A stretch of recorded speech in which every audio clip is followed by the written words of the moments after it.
किस्मत के खेल भी कितने अजीब है ना भाई साहब। हमने कितना ढूंढा आपको, लेकिन आपका कहीं पता नहीं चल सका। और जब किस्मत में लिखा था तो खुद ही बाप और बेटी को एक दूसरे के सामने लाकर खड़ा कर दिया।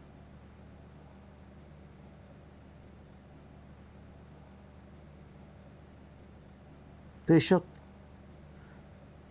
ऊपर वाले के काम निराले हैं।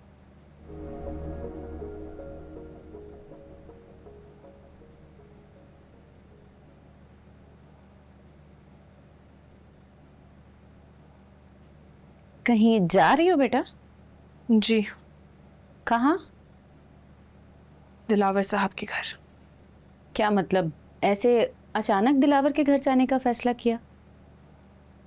कुछ फैसले हम नहीं करते, तकदीर करती है।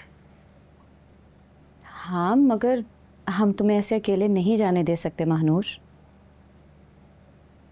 पर अगर तुमने जाने का फैसला कर ही लिया है तो मैं और तुम्हारे मामू तुम्हारे साथ जाएंगे।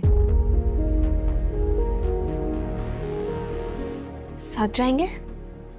हाँ, मैंने तुमसे कहा था ना कि अब तुम्हारा फर्ज हमारी जिम्मेदारी है, और जब तक ये फर्ज अदा नहीं हो जाता हम तुम्हें अकेला छोड़कर कहीं नहीं जाएंगे। मोमानी, आपको मेरे फर्ज की फिक्र करने की कोई जरूरत नहीं है। मैं जैन से शादी कर रही हूँ। शादी? अब मुझे पता है कि तुम और जैन एक दूसरे को बहुत पसंद करते हो, मगर ऐसे इतनी जल्दी शादी का फैसला? हाँ, और मेरी बारात दिलावर साहब के यहाँ आएगी। बहुत बहुत अच्छा फैसला किया तुमने। अब किसी का संग होना वैसे भी बहुत ज़रूरी है। इस दुनिया में अकेले तन्हा ज़िंदगी गुजारना एक औरत के लिए बहुत मुश्किल है।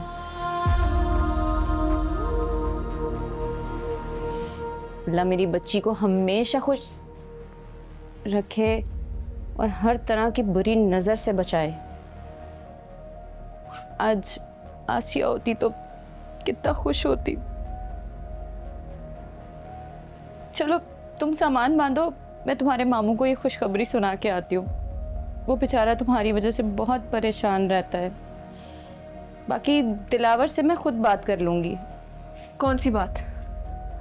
यही तुम्हारे साथ उसके घर जाने वाली। मैं दिलावर को साफ साफ कह दूंगी कि सारी जिंदगी हमने जिम्मेदारी निभाई है महानूर की, तो अब इतनी बड़ी जिम्मेदारी अकेले तुम कैसे निभाओगी। तो मैं करती हूँ तुम्हारे मामू से बात। तुम सामान पैक करो।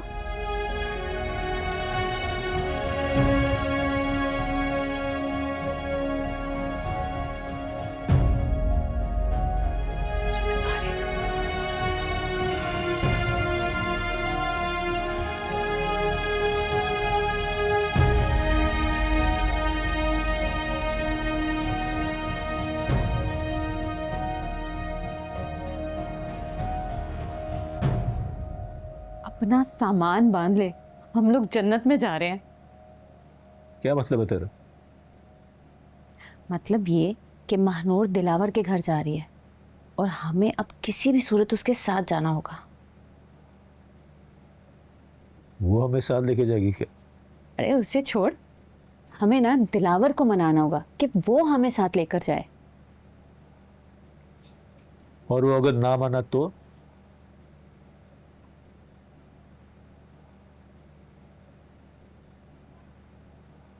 एक बात याद रखना, इस बार हमारे पास वक्त बहुत कम है।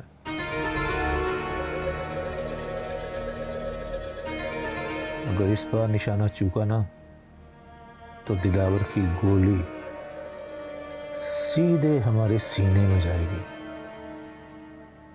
अल्लाह, कैसी बातें करता है। परेशान कर दिया मुझे। कितनी खुश खुश आई थी मैं।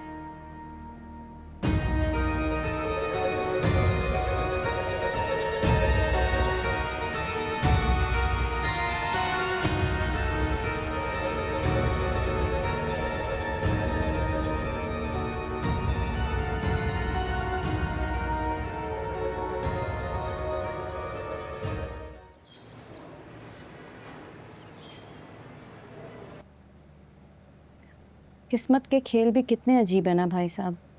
हमने कितना ढूंढा आपको, लेकिन आपका कहीं पता नहीं चल सका। और जब किस्मत में लिखा था तो खुद ही बाप और बेटी को एक दूसरे के सामने लाकर खड़ा कर दिया।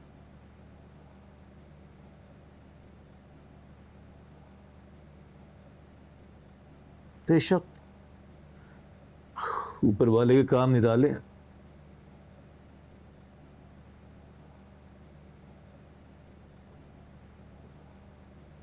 भाई साहब, मैं जानता हूं महानूर आपसे नाराज है, लेकिन मुझे यकीन है जिस तरह वो आपके साथ घर जाने पर राजी होगी ना, इसी तरह वो एक दिन आपको दिल से माफ भी कर देगी। इंशाल्लाह।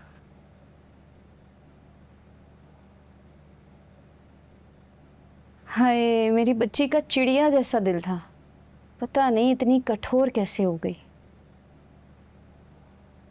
यकीनन ये सब मेरी गलतियों की वजह से हुआ है।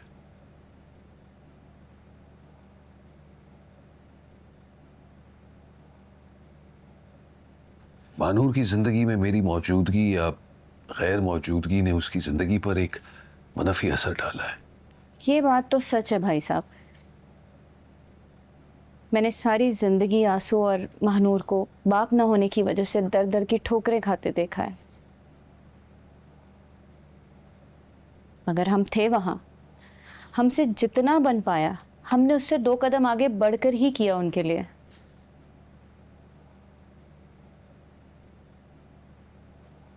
अगर आप फिक्र मत करें, महानूर जब आपके दिल में अपनी मोहब्बत देखेगी आपको बाप की हैसियत से कबूल कर लेगी इंशाल्लाह।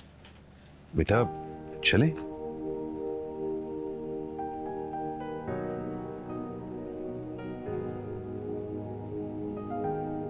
आज तक मैंने अपना बोझ खुद उठाया है,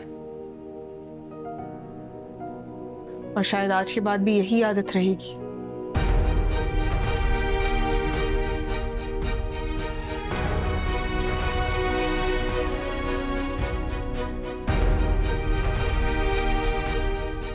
उम्र भर की आदत है ना,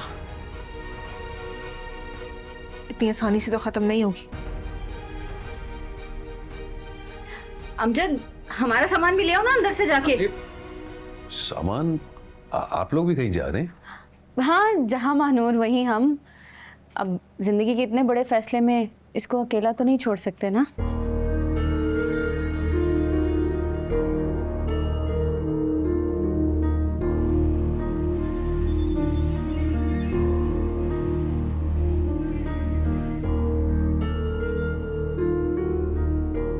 वैसे भी हमारे अलावा इसका दुनिया में है ही कौन।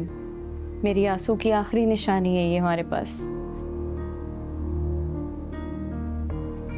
बस जल्दी से ये अपने घर की हो जाए, फिर हम भी सुकून से अपने शहर वापस लौट जाएंगे।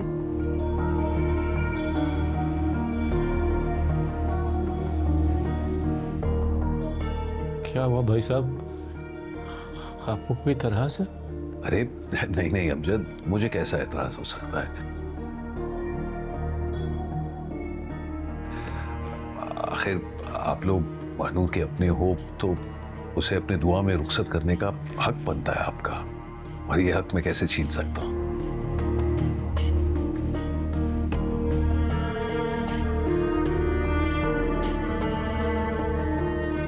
हम गाड़ी में इंतजार कर ले बेटा।